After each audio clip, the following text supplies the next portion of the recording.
What can we do to become better lifelong learners, to develop and enhance our skills and capabilities over time, so as to advance our professional career and our own personal development? One of the things that many of us spend a lot of time doing is deepening our functional expertise, right? So if we're an accountant, we become more and more adept at understanding the tax code or understanding how to audit financial statements. And we take courses or engage in other professional development to deepen that expertise. But if that's the only kind of lifelong learning that we do, we're making a big mistake.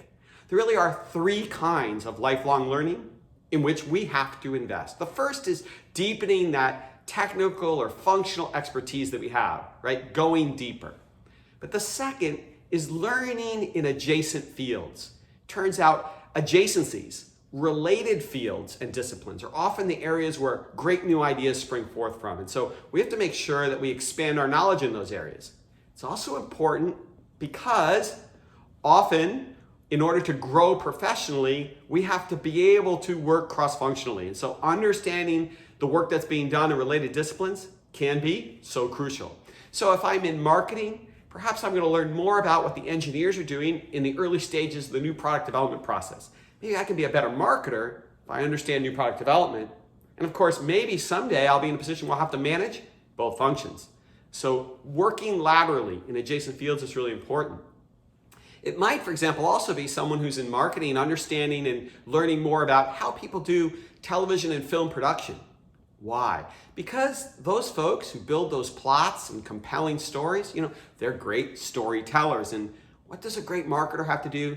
They have to tell great stories. And so learning from the best and the brightest storytellers in the world might be an adjacent type of learning that's really useful and helpful in the long run. And finally, there's a third type of learning in which we have to invest. And that's where we really go out and explore and do something that is not at all related to what we're working on in our professional career. Where we develop a new skill like playing guitar or playing piano, or where we decide to read about 19th century European history, though it has no relationship to the work that we do. Why do we do that? Because novelty stirs the brain, and broadening our knowledge in that way can be incredibly intellectually stimulating and help us, not just in our own professional career, but personally as well, to broaden that knowledge base. And every once in a while, a great spark comes from developing a new skill or learning about something about which you have little knowledge.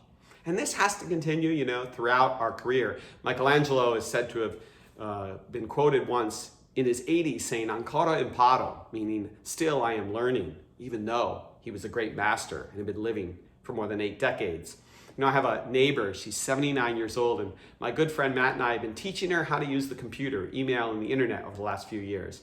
And I admire the fact that though challenging as it is, she's tackling it in her 70s. And now she's taking piano lessons at 79 years of age. It's a pretty incredible feat. Novelty stirs the brain, it keeps us young, and it stimulates not just the learning in that particular area, but our ability to learn more generally.